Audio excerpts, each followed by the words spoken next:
more time to just do the team fight here. But Carmilla is gonna be the jungler from Cambodia. So Benedetta will goes into the XP lane here, and the roamer will goes for Angela. Carmilla in the jungle, something that we have seen many times as well. Not a competitive play just yet though, but in rank. I think if you guys have been playing ranked in the last 2 weeks, you've definitely seen this hero, but man! Xborg! The Xborg pick here by Team Namibia. And I do believe it's going to be an XP lane Xborg, a Kai in the jungle here for Team Namibia. So for both of these teams, it's done. It's wrapped up for the drafts for game number 1. We'll see who takes the dub here, but Momo-chan, based on the drafts, who do you think has it?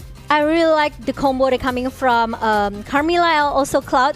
Carmilla, it's going to be the rotation coming from Cambodia. Well, ladies and gentlemen, it's time to jump into the Land of Dawn for game number 1, match number 1. Cambodia on the blue side, Namibia on the red. Numeraholic already here, getting invaded by the Angela. T trying to do as much as possible. It might be able to steal it away, but it's still going to be Numeraholic who picks it up. T going to be hit down, forced to back up. Early on, very good plays already by both of the sides. Okay, we'll see. But now, it's already, there's some aggressive movement coming from Cambodia here, and the first blood goes into the Cambodia side. And I think it's going to be 2 members down from Namibia here. It's very too aggressive, honestly, looking at it right now. Team Namibia went for a very good trade early on. They were actually able to dish out quite a bit of damage towards the Cambodian players, but then they overstayed. 2 members ended up dying there in that skirmish. And again, we have to take a look at Boom here, who's on the Benedetta. Valentina as well here for Team Cambodia that can really just snowball early on. Boom clearing out the waves, gonna be ganked here by Numeraholic, but has the dashes to get out. The flickers come in, but it's a bit too late. Boom gets out.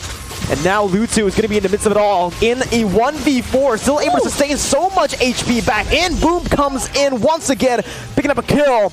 And it's a 3-0 start for Team Cambodia. Wow.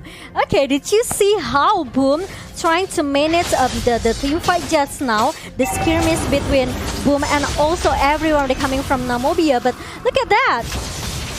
From Kufra, still trying to punish Boom, but we know how hard to catch Benedetta, right? He can still dive out and dive in wherever she wants, and it's not easy for Namibia to catch up these kind of heroes. And now it becomes a disaster, honestly, for Team Namibia. We mentioned early on that the early game is where you need to be very careful up against impunity, up against Cambodia here. And you can already see they're utilizing this early game really well. Alpi is actually going to be in the gold lane. Lutsu picking up that purple buff. Numeraholic completely zoned away from his own jungle as Entropy is going to be caught, immobilized down, tied up by T on that Angela. Numeraholic level 3, 2 levels down. 3 levels down. Oh my goodness, it's such a one-sided game so far, 4-0. For the first maybe 3 minutes, it's a little bit disaster for Namibia, because everything whatever they do actually, it's kind of a little bit got countered by Cambodia here. So they kind of a little bit lost for the first 3 minutes, and every skirmish that Cambodia's open, it just goes to, bad thing for Namibia. Deja has that heavy spin. Boom again, cutting the waves, trying to sandwich Entropy and Slasher VT. Deja doing a really good job zoning the other members away for Boom to cut the waves and to just create some more pressure to play around the map with. They might actually be looking for a dive right now. Heavy spin catching 2. Entropy can be pinned down, but look at the damage coming in from the dispersion. Not enough to take him down. Boom still able to get out with the help of the hard guard. And it's once again Cambodia who picks up a free trade. Down below, Subscop on the Clint, solo killed by Opie. Okay, it's really, it's a bit weird for me, because you know how struggle Cloud in the early game, right? But he can solo kill that clean out. So I think it's kind of a little bit a bad situation for Subscope here, because he doesn't have any answer how to stop this OP to get the first kill. Well, now they're already looking to push on even further in the jungle, picking up the purple buff. Numeraholic 4 levels down, won't be able to do anything here in that jungle position. Numeraholic, I don't think he's been able to get anything, any of those. Crazy, look at this, the diversion play up top. Ooh. It's an amazing ambush by Team Cambodia. 1-0 once again. Boom gonna be able to jump in with the final blow. Entropy gonna be caught with a bouncing ball as well, but will be taken down by Boom. Picking up the mega kill, diving in. They are not giving Namibia any space to play.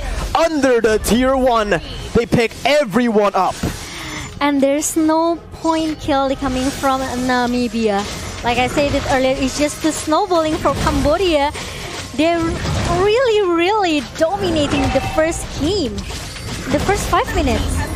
Domination might be an understatement here. What Cambodia are doing currently, it's a stomp so far. Namibia needs to find some space to actually farm up, and you can see from the replay here, Momo-chan, this dive, you know you're ahead when you can just pull this off without taking any damage. I know, right? It's kind of hard actually for Namibia. Like I said it earlier, they only have Clean.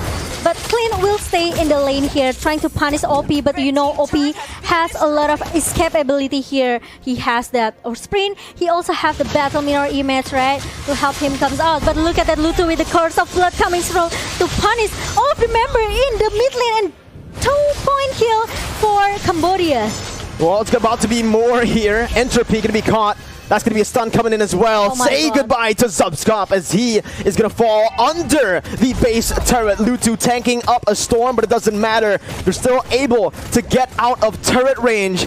And in the mid lane, tier 2 going to be targeted by Team Cambodia, by OP on the Claude, who has finished his core items on the Claude 6 minutes in the game. It's a 10,000 gold lead in 6 minutes of game time. And the gold differences is just way too much here. 10k gold differences, and look at that Numero. He's being forced to use that Hurricane Dance to just get out from the Boom site.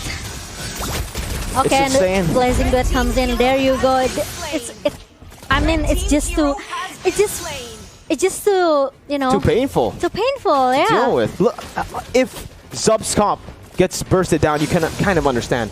If Dumraholic gets melted down as a tank by this Claude, by Deja on the Valentina, by anyone on this team, that's a problem. Namibia, 16 kills down, 0 kills on the board. And it just feels like Cambodia are going to try their best to end it quick. 7 minutes in, remember. Yeah, and they already get 5 turrets in their hands. So look at that, Deja trying to find someone who's hiding inside the bush, but you only find that Numero was hiding there. And look at the item here for the Cloud. He already has the golden stuff and also the Demon Hunter sword. Especially if you compare to Clean, he just finished his endless battle and maybe will go for the Blade of Despair. Look at it, 4,000 gold on the Clint. Only with an endless battle compared to a Claude, who is a late game hero who's already finished the golden staff. Remember, those are the core items for OP right now as they look for a dive once again. Slasher VT coming in for the damage, but will just back off with a flicker. That last insanity not doing anything, clearing out the wave a bit, but it's Team Cambodia who's looking for another siege in the mid lane. Yeah, I know, and Slasher doesn't want to take a risk, but oh my god, here comes the final blow, and also the Blessing Duet combo with the Curse of Blood coming from Luto. It suddenly destroyed 4 members from Namibia. 8 minutes, Momo-chan currently. My God. Impunity. Team Cambodia gonna look for the end right now as they tank up the mini waves. Last Insanity by Slasher VT, clearing it up, buying a little bit more time for Team Namibia to respawn. Zubskop back up, but Team Cambodia just goes for the mid lane base turret, taking 2 base turrets down before the Lord spawns in the Land of Dawn. And I even think that they don't need that Lord though. Looking at it now, yeah. With the lane management coming from Cambodia here, they're pretty sure that they are so aware with the minions lane here. So yeah, look at that Boom, always trying to do the split push here, clear the minion as soon as possible, trying to make all the lane works perfectly for Cambodia here. And even they already infighting Namibia jungler. This is an absolute disaster for Team Namibia And right now. it's 13k gold lead for Cambodia. 13k goal lead in 9 minutes. And, you know, like you said, maybe they don't need the Lord, but the Lord definitely helps in the end, right? It definitely is going to help them out to end the game as fast as possible. With this Lord taken down and with the wave manipulation that they already have, they can just go straight at it. Lutu can constantly just open up the map without having to care. This is a very tanky Carmilla. This is a Carmilla who is currently, my goodness, 5 levels ahead of the enemy jungler. And now, bottom side, base turret's passive gonna be taken down. Mid lane, the Lord's gonna be marching in. Impunity looking for the end in the 10th minute of the game. Let's see, with a heavy spin popped in, Deja gonna be able to zone the other members away. Entropy gonna be chained, pinned down onto the wall, as that's gonna be Oppi targeting the base down to secure game number 1 in a very dominant fashion. An absolute stomp in game 1. Yeah, I could say that I can say it's very place since in the early game. I think it's very hard for Namibia to catch up here. Okay, and the Tyrant rates at the Tyrant defense, it just doesn't work for Namibia because every time Kufra jumps in with this only the dominance ice coming from Kufra, it won't make him to stay too long. And because of the burst damage coming from the Cambodia